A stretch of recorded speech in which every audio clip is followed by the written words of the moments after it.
na natin mga kalipad ang ating Mini 4 Pro. Sana marating yung ano 4 kilometer papunta, 4 kilometer pabalik. Ayan. So start na tayo ng recording.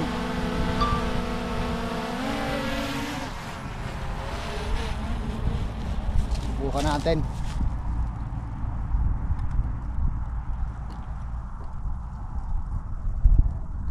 Taas lang natin siya ng mga bababa lang, mga 40.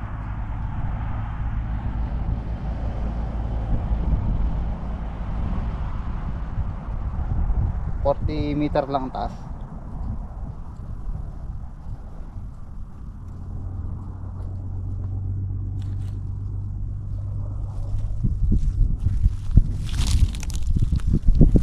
Ayan mga kalipad, kung nakikita nyo no? Ayan.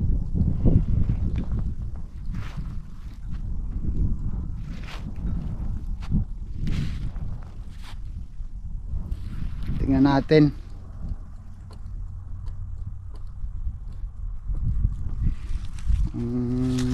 Maaabot ang 4 kilometer. Sana maabot.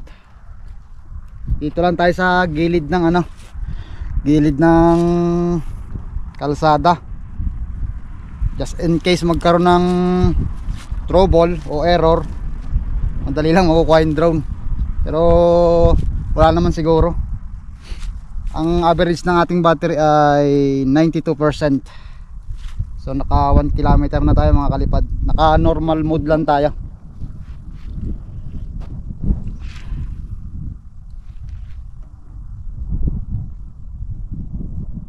Medyo makikisama yata ang ating hangin, yung klima. Malamig dito mga kalipad yan sa ano, sa Manning, Alberta. Malamig gawa ng yung ilog ano, lumaki yung tubig. So nagtutunaw na talaga yung mga yelo na tumigas. Tutunaw na siya. Asawako kissing face with eyes open, kissing face with eyes open, kissing face with eyes open, kissing face with eyes open, kissing face with eyes open, kissing face with eyes open. Parang may naglalakad yata dito sa Asawako kissing face with eyes open, kissing face with eyes open, kissing face with eyes open, kissing face with eyes open. Naglalakad dun sa kalsada, mga kalipad dito sa farm. Farm kasi ito eh, itong pinaliparan natin. Kasi itong buong Town of Manning dito sa Canada, talagang karamihan dito farm, malawak na farm.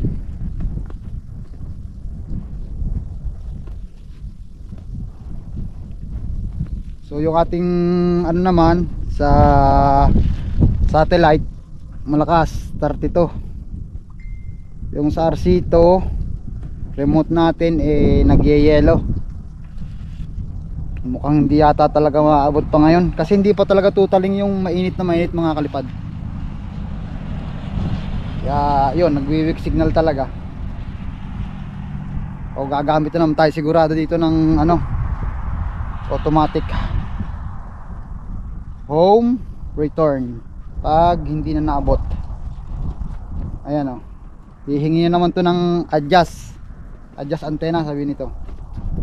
Ayan o.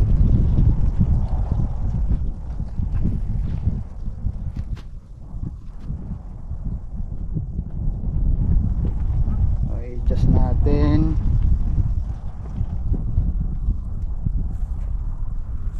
To 0.8 kilometer na tayo mga kalipad.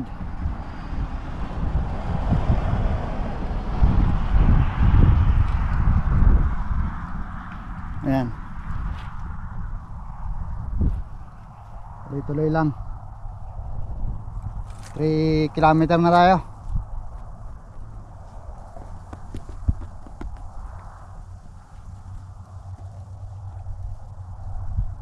Mukhang maabot mga kalipad, sana maabot. Taas natin yung ating remote para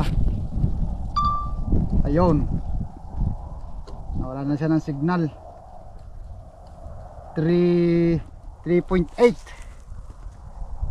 So gagawin natin, i-return home natin.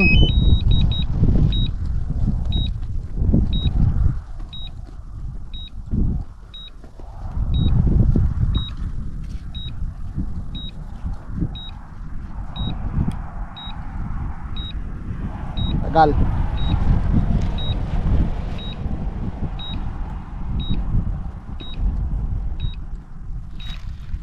Ayan. So ang gagawin natin dyan, i-off natin para mag-return talaga siya, mag-return to home siya. So open ulit natin. Hindi talaga kaya mga kalipad. Siguro talagang dito sa area na to mababa dito sa town of Manning. So kaya hindi niya ma-reach yung 4 kilometer. Pero talagang kaya niya. Kung siguro baka itong area kung to mataas o kalibel niya, pwede siguro maabot niya. Pero konti na lang naman eh. Almost ano na lang,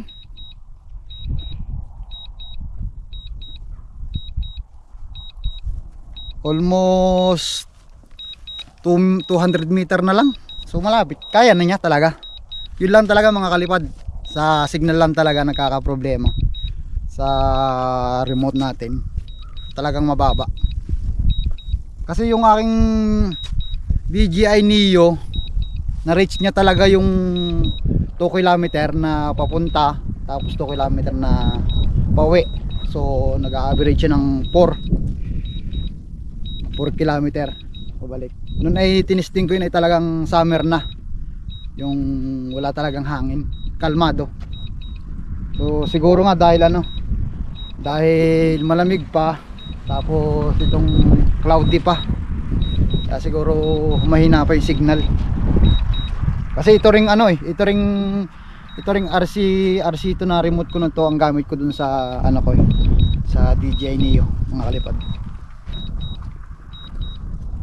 So may average po tayong 68% sa battery. So talagang kaya niya. Lagpas pa kung talagang gugustuhin ko. May lalagpas ko pa dun sa 4 kilometer.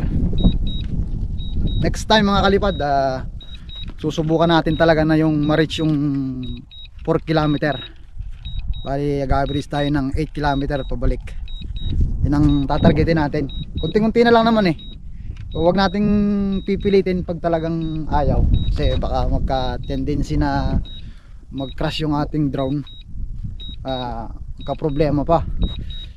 Kaya nga hindi ko allowed sa may mga drone na wag gagamitin ang drone na yung sobrang hangin. Kasi may mga yan eh. May mga kumbaga may mga reach din sila na hangin na kaya lang nilang sagupain. Hindi sila pwedeng lumampas doon kasi may tendency na mabaliktad. Kahit malaki yung drone mo, pwedeng mabaliktad. Malapit na makauwi yung ating ating Mini 4 Pro. 1 kilometer na lang. So yun mga kalipad, hintayin na lang natin siyang bumalik. Yun lang naman. Pag ang Mini 4 Pro, basta yung mga matataas din na DJI na drone, mo lang siya, kahit patayin mo tong remote, automatic kung saan mo siya pinalipad, doon din siya babalik, doon din siya bababa. Yan mga kalipad, yun ang kagandahan.